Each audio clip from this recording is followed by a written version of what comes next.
For you to become literate in the design of instructional materials, you really have to demonstrate that you can plan and successfully design and develop a set of instructional materials. You've gone through a number of prerequisite learning experiences to get to this point. Much of that has pointed you toward the planning process and what it actually involves. You've completed prerequisites that focused on lesson plans, writing objectives, developing planning cards, plus all of the instructional activities, methods, media, and the various technology tools that may be used within the planning and the delivery stages. Now what we want you to do is bring all of that previously learned material together and plan an effective, exciting instructional unit. In order to accomplish that, you're going to need to start with your overall plan. We've used that term quite a bit, but this is very important now. To do that, you'll need to gather your information. Get out a pencil and paper and list your topic, who your target learners will be, and all of your objectives. You want to describe your starting point, and that's about where your learners in the current, where they are in the current level, and what you want them to be able to do. So what you want them to be able to perform after they've learned. On that same piece of paper, brainstorm your initial outline of your key elements of your program. What will be the major things you'll present and have your learners do? This is very brief, but it helps to give you a guiding outline. Remember, you have to know what your learners currently know and how they should be able to perform once they have completed your unit of instruction.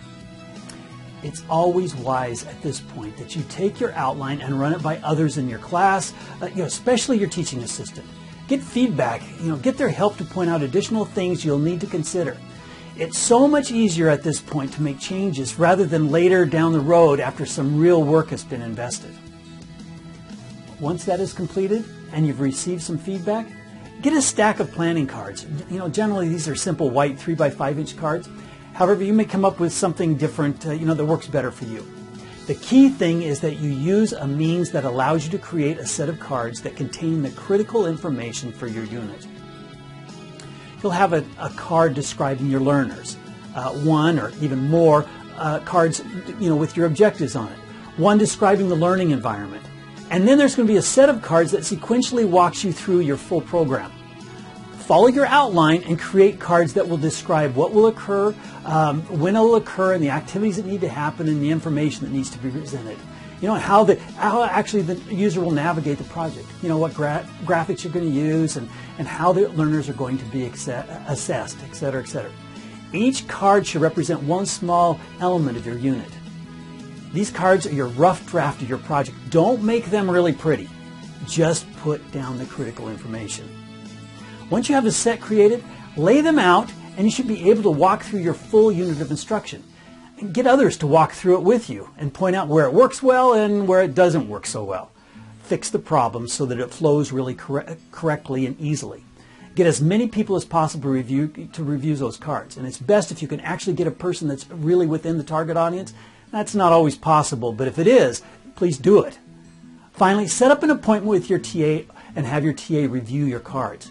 You need to have the sign-off of the TA in order to successfully complete this challenge. And once you have your completed cards, it's really a pretty simple matter of sitting down at the computer and creating the finished product by going through the cards one at a time and creating those on PowerPoint or whatever presentation program you're using.